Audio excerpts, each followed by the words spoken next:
اور صحابہ کرام کے ہاتھ پر تربیت یافتہ تابعین اور جو فقہائے امت ہیں، یعنی کہ امت میں جنہوں نے فقہ کا کی تعلیم جو ہے وہ پہنچائی اور اس کو مرتب کیا،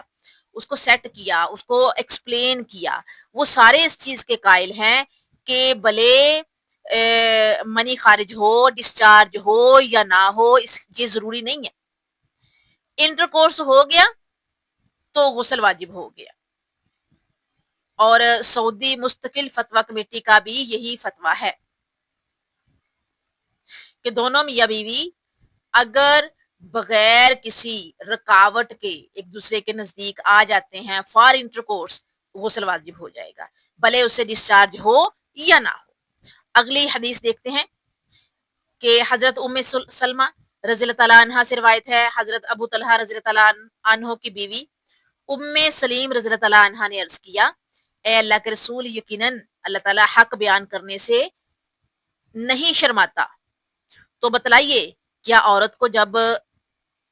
ڈسچارج ہو تو اس پر غسل واجب ہے؟ آپ صلی اللہ علیہ وآلہ وسلم نے فرمایا ہاں، جب وہ پانی دیکھے، لائک وہ جسے منی کہتے ہیں یا جسے ڈسچارج کہتے ہیں۔ بخاری کے مسلم کی متفق ہے یہ۔ ایک اور حدیث ہے، حضرت انس رضی اللہ عنہ سے روایت ہے کہ رسول اللہ صلی اللہ علیہ وآلہ وسلم نے اس عورت کے متعلق فرمایا جو خواب میں وہ چیز دیکھتی ہے جو ایک جوان مرد دیکھتا ہے، کیا ڈسچارج، وہ عورت غسل کرے۔ بخاری مسلم میں ان الفاظ کا اضافہ ہے کہ ام سلمہ رضی اللہ عنہ نے آپ صلی اللہ علیہ وآلہ وسلم کے جو جواب کے بعد، جو جواب آپ صلی اللہ علیہ وسلم نے دیا، جواب کے بعد دریافت کیا کہ کیا عورت کو بھی اس طرح ہوتا ہے؟ آپ صلی اللہ علیہ وآلہ وسلم نے فرمایا ہاں، اگر ایسا نہ ہوتا ہو تو بچے کی ماں کے ساتھ مشابہت کہاں سے ہوتی ہے؟ یہ ایک بڑا سائنٹیفک آج کے دور کے لیے جو ہے وہ جواب ہے نبی صلی اللہ علیہ وآلہ وسلم کی اس حدیث میں، کہ یہ دو احادیث اوپر تلے ہیں، بخاری اور مسلم کی حدیث، ٹھیک ہے، دو حدیث ہیں اوپر تلے، اور ام سلمہ سے روایت ہے۔ ابو طلحہ کی بیوی ام سلیم نے کوسچن پوچھا ہے، اور سب سے پہلے کیا ہمیں پتہ چلتا ہے اس میں کہ اللہ جو ہے وہ حق بات بتانے سے نہیں شرماتا۔ ان احادیث سے معلوم ہوتا ہے کہ مردوں کی طرح عورتوں کو بھی ڈسچارج ہوتا ہے جسے ہم احتلام کہتے ہیں، اور اس کے باعث ان پر بھی غسل فرض ہوتا ہے، لیکن غسل کے واجب ہونے کی شرط یہ ہے کہ مرد یا عورت طری محسوس کرے، جیسے کہ پہلے حدیث میں ہے، اور اگر وہ طری یا اس کے اثرات نہ پائے تو پھر غسل واجب نہیں۔ مزید اس مسئلے کی وضاحت حضرت عائشہ رضی اللہ تعالیٰ عنہا سے مروی اس حدیث سے ہوتی ہے جس میں ذکر ہے، مذکور ہے کہ رسول اللہ صلی اللہ علیہ وآلہ وسلم سے ایسے شخص کے متعلق سوال کیا گیا جو طری تو دیکھتا ہے لیکن اسے احتلام یاد نہیں ہے، کہ ڈسچارج ہوا ہے یاد نہیں ہے، تو آپ صلی اللہ علیہ وآلہ وسلم نے فرمایا وہ غسل کرے۔ پھر ایسے شخص کے متعلق دریافت کیا گیا جسے اتنا تو معلوم ہے کہ اسے ڈسچارج ہوا ہے لیکن وہ طری نہیں پاتا، تو آپ صلی اللہ علیہ وآلہ وسلم نے فرمایا اس پر کوئی غسل نہیں۔ ٹھیک، تو امام ابن منظر رحمہ اللہ نے اس بات پر اجماع نقل کیا ہے کہ جب طری دیکھے تب ہی اس پر غسل واجب ہوتا ہے۔ شیخ ابن جبرین نے یہ فتویٰ دیا ہے کہ ایسے شخص پر غسل لازم نہیں ہوتا جسے ڈسچارج تو ہو لیکن وہ طری نہ پائے۔ شیخ ابن باز رحمہ اللہ نے بھی اسی کے مطابق فتویٰ دیا ہے۔ اس کے علاوہ جو ماں کے ساتھ مشابہت کی بات رسول اللہ صلی اللہ علیہ وآلہ وسلم نے فرمائی ہے نا، اس کی وضاحت یہ ہے کہ بعض اوقات بچہ باپ کے مشابہ ہوتا ہے، باپ کی شکل کا ہوتا ہے، یعنی کہ اس کی جو شباہت ہے وہ باپ سے ملتی ہے، اور بعض اوقات ماں کے، تو دونوں میں سے جس کا جو پانی ہے، جس کا جو ڈسچارج ہے وہ غالب آ جاتا ہے، بچہ اسی کے مشابہ ہوتا ہے۔ یعنی کہ اگر ماں کا جو ہے وہ غالب آ گیا، طری یا ڈسچارج یا پانی یا منی ایک ہی لفظ ہے، تو جو آنے والا بچہ ہے اگر اس دوران اللہ پاک نے پریگننسی جو ہے وہ ڈکلیئر کر دی ہے کہ یہ جو ان کا میاں بیوی کا اکٹھے ہونا ہے یہ پریگننسی کی شکل میں سامنے آئے گا، تو اس بچے کی شباہت جو ہے وہ ماں سے ہوگی۔ لیکن اگر باپ کا جو ہے وہ ڈسچارج غالب آ گیا ہے ماں پر، تو پھر بچے کی جو شکل ہے وہ ماں پہ ہوگی۔ اور اگر ماں کو یا بیوی کو یا فیمیل کو، عورت کو ڈسچارج ہی نہ ہوتا ہو تو پھر بچہ اس کے ماں کے مشابہ کیسے ہو جاتا ہے؟